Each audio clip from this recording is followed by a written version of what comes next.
Like life and death, moon and sun, it's sure to each the piper comes. And while God and Goddess give for free, down below there will be fees. Despite perfect love and perfect trust, there's no way around it. Cash is a must. We've sought within, but come up short. So we come to thee, your help to court. If you would aid this temple's life, a $3 donation would be nice. Remember well that gifts when sent return threefold of what was spent. But if you can't, well, blessed be. We shall survive, so mote it be.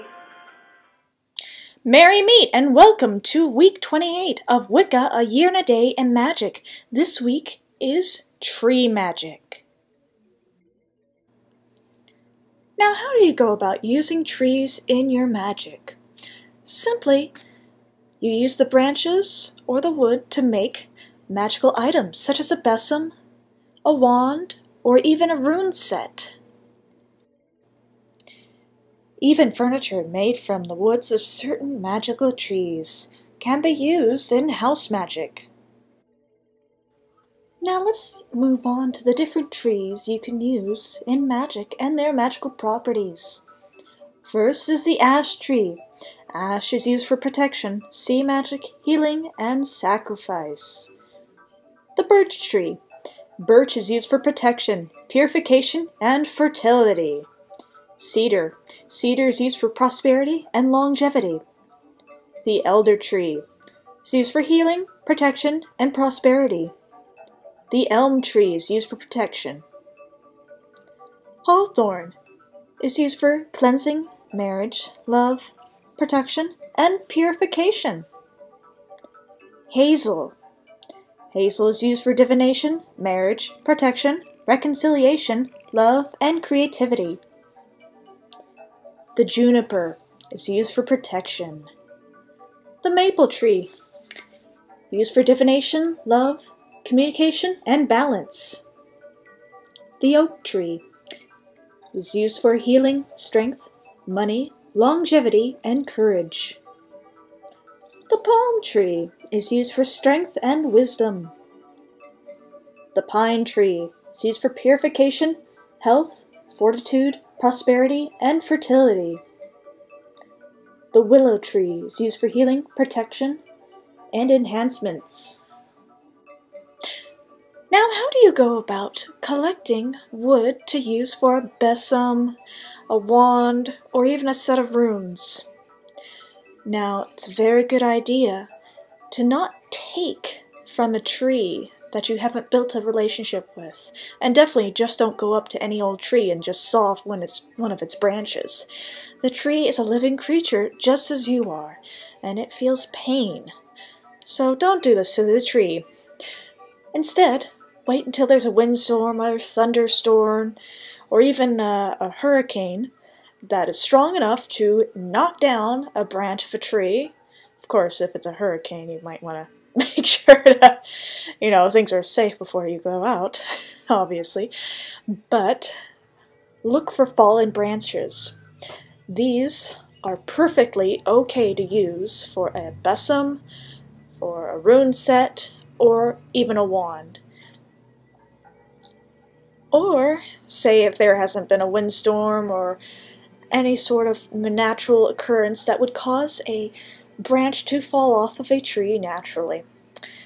Now, this is the exception to the rule of cutting a branch off of a tree.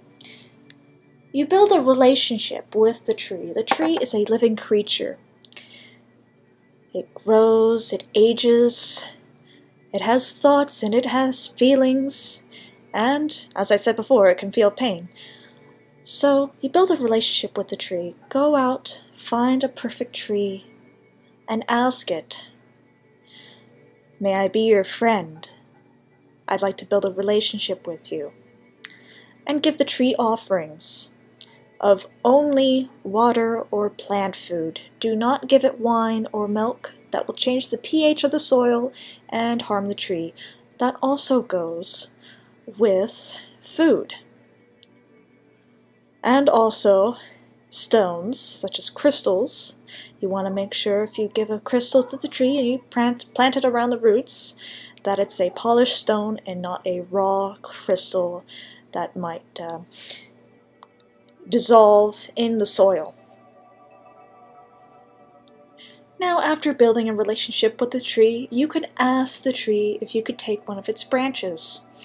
Feel for the tree's energy on which branch you are allowed to take, and how much you are allowed to take.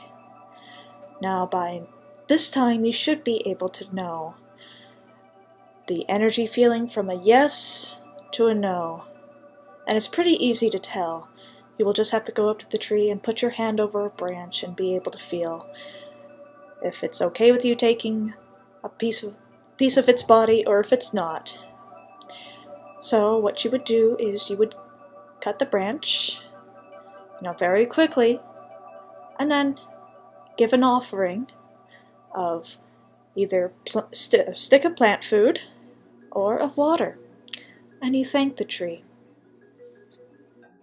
Now that you have a short overview of tree magic, you know what type of trees can be used in magic for either making a besom, making a wand, or making a rune set, and using those magical properties in your practice.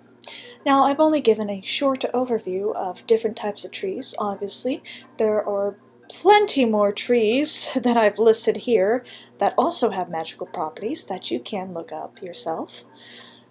And for next week, we're going to be learning about particular types of magic, starting with protection magic, how to do protection magic properly, and the ethics of doing protection magic.